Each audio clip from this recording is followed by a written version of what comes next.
Hi, I'm Jules Shepard, and I'm going to show you how to make these fun apple haystacks. Haystacks can be made using a variety of ingredients. Today, we're going to shred fresh apples and pair them with raisins, gluten-free pretzels, and peanut butter.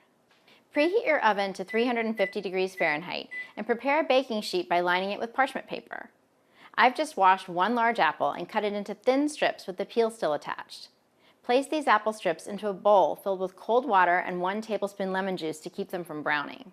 Before we use, we're going to drain the apples well. In a small pot on the stovetop, I've just gently warmed 1 cup of crunchy peanut butter. When it begins to thin, stir in 2 tablespoons pure maple syrup and 2 tablespoons cornstarch or gluten-free all-purpose flour.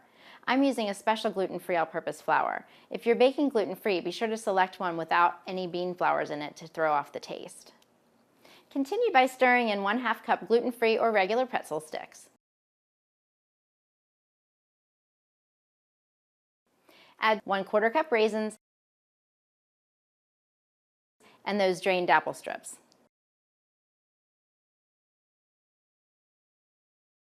Compact and spoon scoops of the mixture onto the parchment-lined baking sheet. If you're serving the dessert with a fork, the scoops can be larger. If you're making these for bite-sized treats, spoon small scoops onto the tray instead. This recipe makes about 20 small haystacks or 10 larger ones. Bake for 20 minutes and remove to cool. Once they're cooled, they are no longer so fragile and it's easy to eat them with a fork or as bite-sized treats.